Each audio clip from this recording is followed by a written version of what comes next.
Hey, agency owners, welcome to Marketing Masters Lessons from the Front Lines. We're a podcast that's dedicated to helping agency owners navigate the complex world of running a successful agency. We bring you in-depth conversations with industry veterans who share their secrets to attracting clients, leading teams, staying ahead of the trends, and growing a profitable business. I'm gonna eat my dog food, put myself in the hot seat, and since I do have about 11 years, 12 years now, almost 12 years of experience in running a agency, so I'd love to tell you a little bit about my agency, my story, and the structure is very similar to the future structures of episode. I'm sure there might be some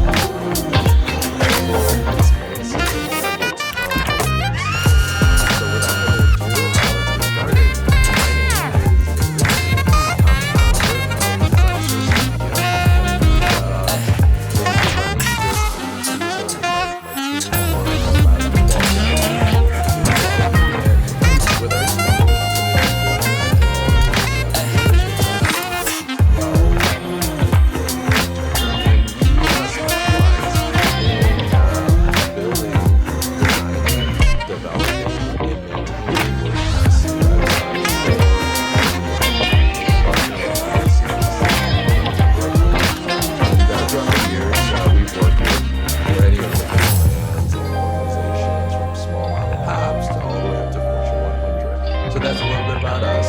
So one of the questions would be, can you tell us a little bit about your background and how you got into the agency business?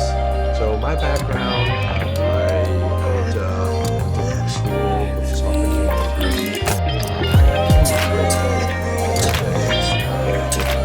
This is my Michigan, figured corporate ladder.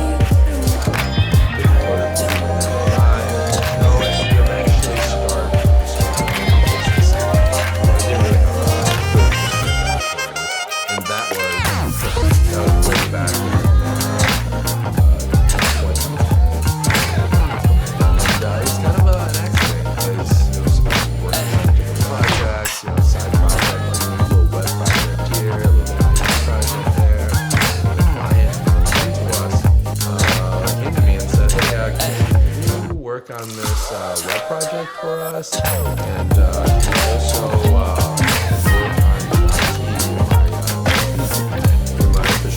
my building, which is literally run wires through, set up networks, firewall servers, and whatnot. What happened was it turned into a 9 to 5 and then a 6 to 8. I just doing that for a few months, almost 3 months. Got to the point where I had to make a choice.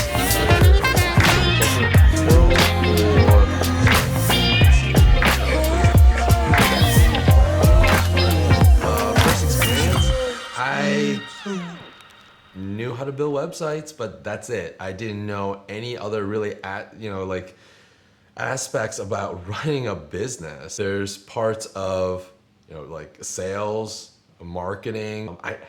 I didn't even know what a chamber of commerce was. It was that bad. I remember a friend mentioned, "Hey, you should check out a chamber of commerce." Like, what the heck was that?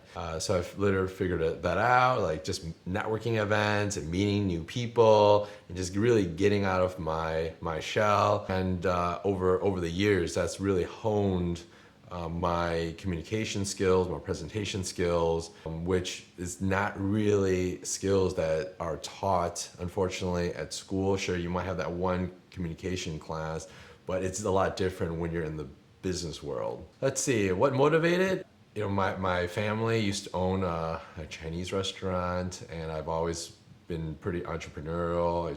I saw how hard they worked and where they've gotten the family to, and I believe that, hey, the biggest impact that I could do for the world and also myself is to start a business someday.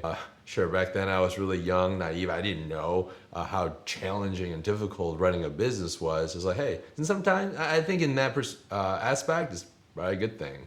Now, building an agency. So, what were some of the biggest challenges you faced starting the agency? Well, just I only had one client at that time. Didn't know which direction to take. Just building simple websites and doing IT work. It was more of a shotgun approach. There's an issue of too many options, so it's more of like analysis paralysis. So that's I would say that would be the biggest challenge. I felt like I was just spinning my wheels. There was a point where I was meeting people that I've just met and going to networking events 5 days, 6 days a week, and then in the afternoon do the actual work, right? Like the web development work, the operational type work. So it was like marketing and sales during the day, and then operations that night. And then overcoming these challenges over time, I've realized, there's a clear saying, people talk about like, oh, riches are in the niches. It took me a while to really have that understanding, and it really clicked for me. Just doing a shotgun approach just doesn't work. I'm spinning my wheels, just especially with limited resources. It's so important to be laser focused in whatever I was doing.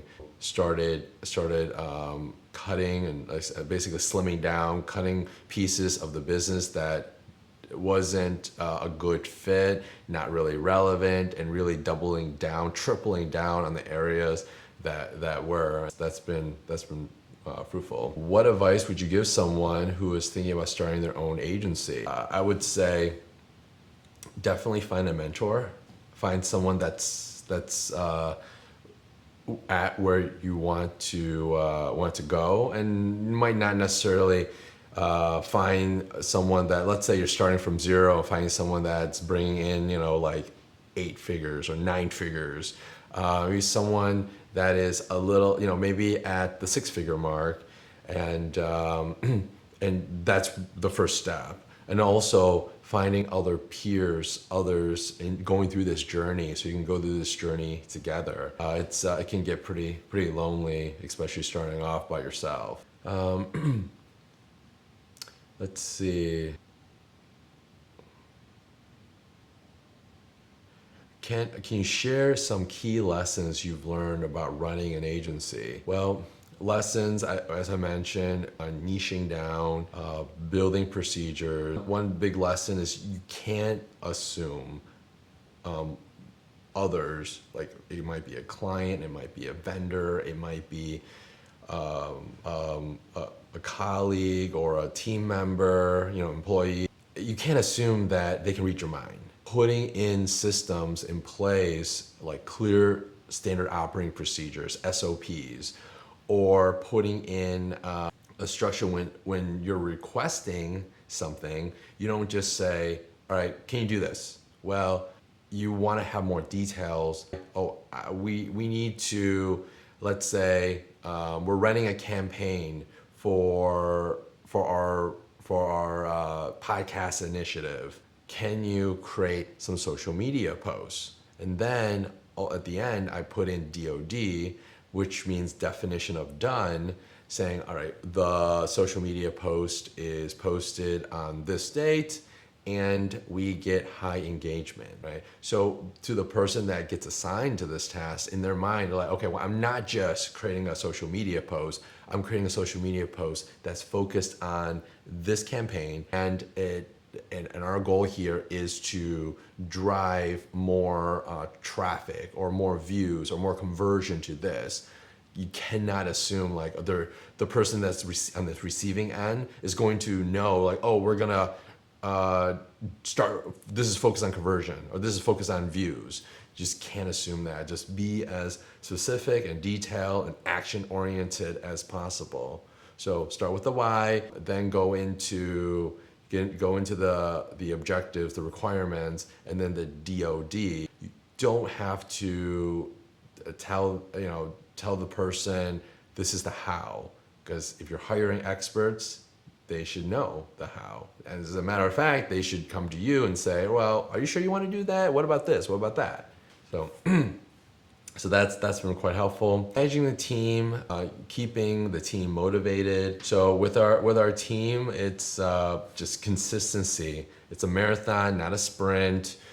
Having a lot of one-on-ones, leadership calls, being being transparent. What we like to do is a daily digest. So that way, I'm trying to avoid meetings, avoid like another huddle or whatnot, where time can be spent in other ways much more effectively. So rather than doing a huddle, we basically have an end of the day, what we call a daily digest of what's going on in the company, and we go from there. And then if we need specific meetings, we can always jump into a Zoom call. And another thing to help with motivation, I focus a lot on health and education, and we go and I fly the team out to different events and conferences like WordCamp, for educational pieces. And then also we have fun events too, like just going to the beach, going to a fun activity where it's not so focused on, oh, this is the agenda, we have to focus on work. I mean, it ends up happening. We talk about work related pieces, but most importantly, it's getting the team together, having a good understanding and building rapport. Strategies do you use to attract and retain clients? So to attract, really our work speaks for itself. The website, we've gotten quite a few compliments of the site, in a way of like, yeah, hey, we know you can do the work. I've seen your website. That's the one of the best things I could ask for. Just like, hey, yeah, you see our work, you see our website, you know we can deliver. And of course, getting referrals from our agency partners, getting amazing testimonials, and then sharing that through social, through our site. And then right now what we're focusing on is creating a lot of valuable content to others. And hopefully through that, we're able to help others, and maybe they want to work with us. Who knows? And retaining clients can focus on bringing 10x value. So whatever amount that they pay, providing 10x the value in return. So making sure that we're on top of things. Let's say when there's an issue on the site, we're on top of it. Even before that, we're prepping scenarios like what ifs, like what if the site happens in this scenario, or what if there's some changes, or what if someone changes the site this way. Just adding in additional protocols for prevention rather than just reaction. So we're being more proactive rather than reactive on things, which provides a much better quality, higher quality experience for our customers. When working with us, the customers shouldn't be stressed out. It should be quite the opposite. It should feel like a sense of relief. Like, man, I am so glad we hired Design Source Media and their team to help us with the website work and the maintenance work. We don't have to worry about this one thing. We worry about everything else in the business, but we don't have to worry about this. The next piece is marketing strategy has been most effective. I would say, believe it or not, LinkedIn. I do use a simple tool called Linked Helper. Now, all it is it goes into it's like a little program. It connects with agencies for our target market, and just says, hi, let's connect, and just really start building a relationship. The robot doesn't do that, like the whole relationship building. It just really makes the initial connection, and that's where I step in and I start talking and engaging with just like making a new friend. That's been really effective for us as far as just from a marketing standpoint. How have these strategies evolved? I would say before that, we didn't really have much of a marketing strategy. It was more of like, hey, referrals, they've seen our work, just hey, do this. We know you can do this. I have a friend of a friend or a friend that needs your help. That's really been our experience. The marketing campaigns, proud of, and Why has it been successful? I would say, like I mentioned, the LinkedIn outreach has been fairly successful. It is obviously a very long process. Same thing with what we're doing here. Our marketing is to just give as much value for free, right? Information. It might be. In the future, we're going to put together more videos, more different exercises, downloadables. We're just giving it away. Just for our focus is helping others. Eventually, we're going to find opportunities that come up. I'm very confident of that. Now let's talk about trends. Like, what trends are you seeing in the agency world right now? I mean, it feels like we can't get away from it. It's here, and that's AI, artificial intelligence. That is something where I see is the next internet. When the internet first came out, it was like, what is this? What's with this dial-up? I still remember the dial-up modem sounds. My first provider was AOL. Now it's like that. There's a lot of uncertainty of how to fully utilize AI, and we're just really touching the surface of that. Over time, actually quite quickly, organizations that are really savvy are going to pick it up and start adapting to it. And that kind of leads us into the next question. How do you stay ahead of these trends and adapt your agency to changes in the industry, knowledge, education? Just for me, I constantly read books and watch YouTube, like long form content about the topics like artificial intelligence, like different marketing strategies, or better ways to build a WordPress website, to maintain it. So these things, constant continuing education. You don't want to be, let's say, the company that's still using technology or systems or processes or methods that are like even 3 years old, right? And even then, that is really old in this day and age. What do you think the future of marketing agencies look like? With agencies, I would think they're more focused on speed and providing enormous amounts of value for what customers are paying for, because over time the power of AI will produce a lot of the heavy lifting, and agencies are really focused on what AI cannot do, mostly like the creative pieces, or putting all the systems in place together on getting, let's say, integrating AI into an organization and basically 10xing or 100xing or even 1000x their way of doing things, rather than the old traditional, oh, well, this is our old process. It won't survive. It won't be sustainable, because there will be so many more options for businesses, for companies out there to choose from. So agencies need to evolve, leveraging technology. So advice for agency owners. What's one piece of advice you wish you had when you were starting out? As I mentioned earlier, mentorship, finding people that are like-minded and are where you want to be, just engaging with them and learning a lot. Another piece would be education, like reading a lot of different books.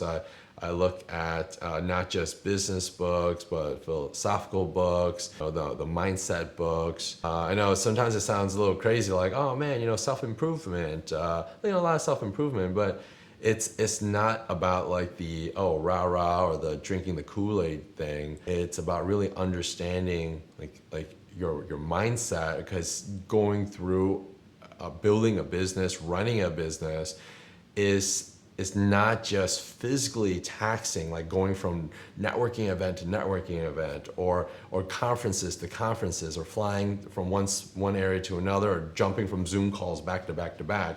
It's really mentally taxing, and then also like spiritual. Like, why am I doing this? Like, what is my purpose in life? And if you might be able to do this for 6 months, a year, heck, even 5 years. But then it will get to the point where if you don't have clarity in your mind, body, and spirit, then at that point, it would be so easy to give up, even though you might be so close to achieving your next set of goals. So don't let that happen to you. Constantly reevaluate, am I headed in the right direction? Is this what I want for my future self? Let's see, common mistakes you see new agency owners making. It's pretty much trying to take on everything, offering everything to the world, just doing that shotgun approach. I would say do more research. Don't start right away. Do more research. You don't have to quit your job if you're doing if you have a full-time job. Do a lot of research and pick a particular niche, a group that you're able to help, and start building that portfolio. Start building the testimonials and start providing enormous value, and then let that audience or the market dictate what they want, and then determine if that is the path truly you want to do and serve, rather than just going through a million different ways and offering a million different services. Let's see. How can agency owners better serve their clients and grow their business? Well, evaluate, ask, right? Like, how can I help you? How can I improve our service? First ask for that feedback. I always like to tune up, look at patterns. If there's a lot of certain support tickets that are, certain questions that are asked a lot, then put together either an article, video content, knowledge base, email blasts to your audience, like, hey, this is we've been getting a lot of questions about this, right? For example, in the digital marketing world, of like the conversion to GA4, right? Like, oh man, we're worried about that. Google's worried, talking about it, and the old analytics system is going away, and everyone's switching over to GA4, and you might be getting a lot of those questions. And if that's the case, then put together some the how-tos, the next steps, right? Your guide, right? The survival guide. That will be much more helpful. Just to wrap it up, final thoughts. And listeners, wherever you're at in your journey, if you're thinking about starting, or you're already there and you're looking to get from, let's say, the 5-figure to 6-figure mark, or the 6 to 7-figure mark, just make sure this is what you truly want to do, because these jumps, even just like that one extra digit, right, is a huge chasm, a huge jump. If you don't have the mindset going into it, and that's truly what you want, and the drive and the passion, then reevaluate what you truly want to do to avoid burnout and unnecessary stress. So how can you find us? You can always reach out to me through our email. So my email is dave@getdsm.com. You can reach me directly. You can also, if you would like to be a guest on the show, it is getdsm.com. That's getdsm.com/marketing-masters-podcast. No worries. All this will be in the show notes. If you're interested in being a guest on the show, and would love feedback if you have questions, if there's, of course, ways where we can improve the show, or in general, like this information has been helpful, please let me know. Give me and our guests encouragement to continue doing this. Thank you. I'll talk to you later.